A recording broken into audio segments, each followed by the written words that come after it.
Chapter 4 The Grain Elevator. Food on the Ground. One wet spring afternoon, I visited the grain elevator in Farnhamville, Iowa. That's where George Naylor hauls his corn each October. The sky was a soft gray, and it was drizzling lightly. My car rumbled across the railroad tracks. The grain elevators are tall, hollow concrete tubes like silos.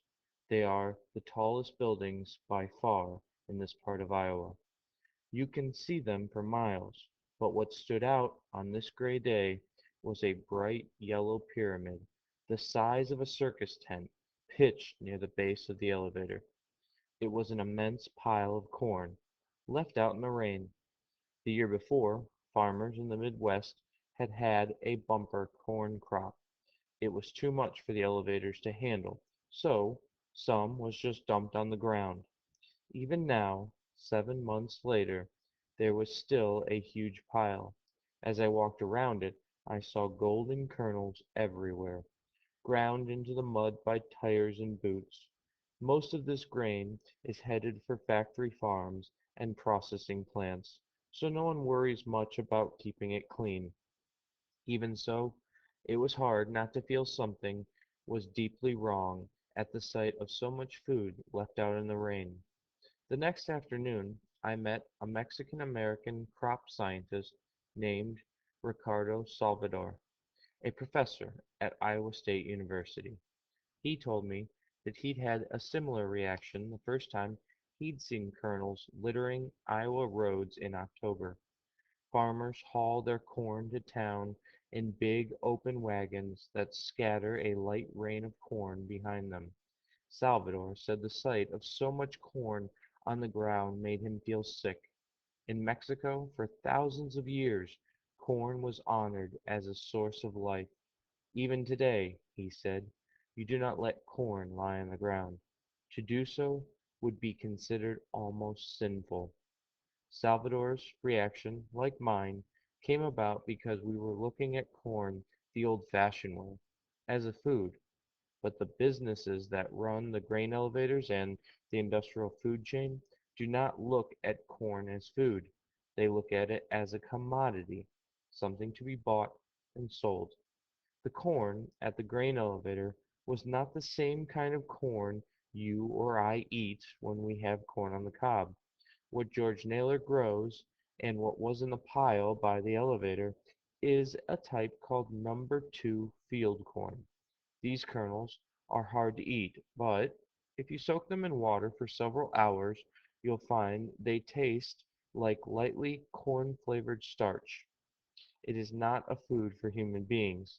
It is the raw material out of which the industrial food chain makes beef, or chicken, or high fructose corn syrup, or maltodextrin. Corn, the commodity. Before the railroads crossed America, corn was bought and sold in burlap sacks. More often than not, the sacks bore the name of the farm where the corn had been grown. You could follow a sack from a farm in Iowa to the mill in Manhattan, where it was ground into meal, or to the dairy in Brooklyn, where it was fed to a cow. This made a big difference. Consumers knew who was growing their food.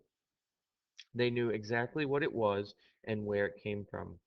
With the coming of the railroads and the grain elevator, the sack suddenly became a problem.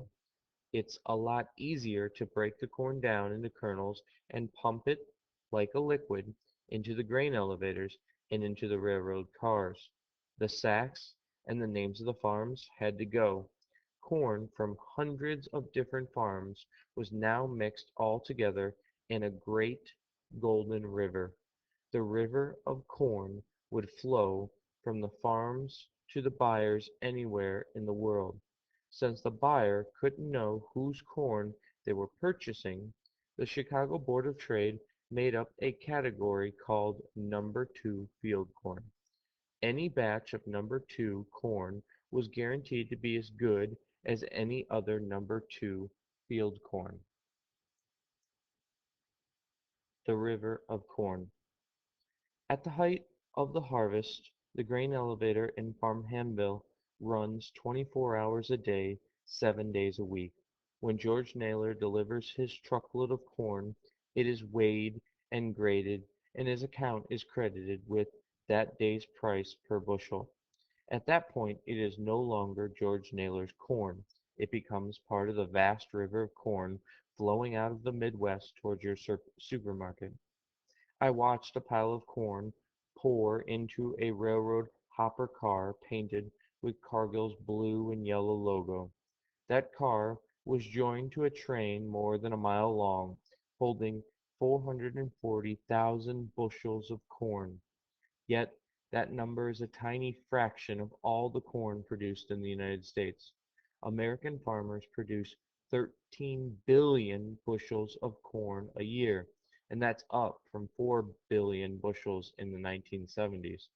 The supply of corn is usually far greater than the demand for corn, so new uses must be found for it all the time.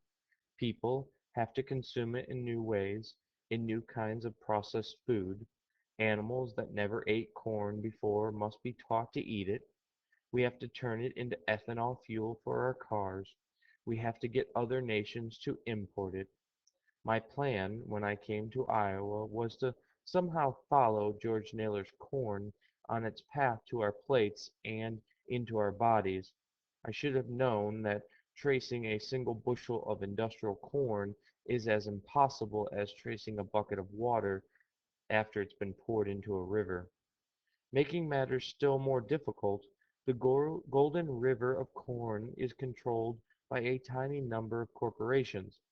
It has been estimated that Cargill and ADM together buy somewhere near a third of all the corn grown in America.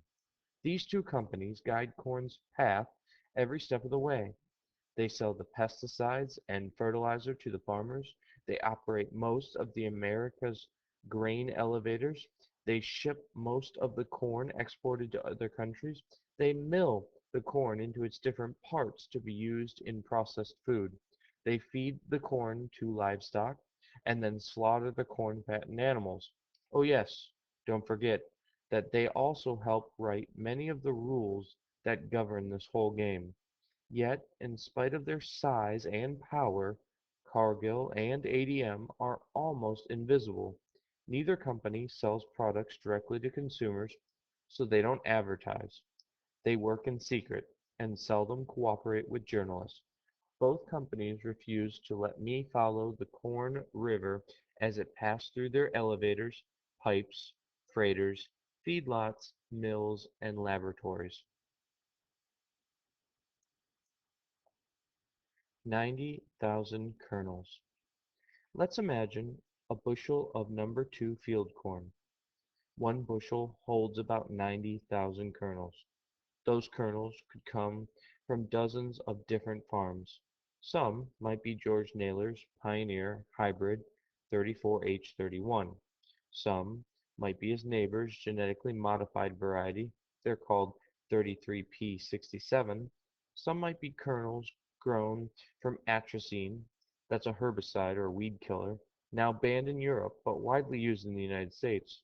Those might be mixed with kernels grown from another herbicide, Metrolachlor. In the industrial food chain, it doesn't really matter. It's all number 2 corn.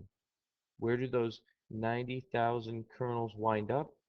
Since all number 2 corn is treated as though it is exactly the same, we don't have to follow Naylor's kernels.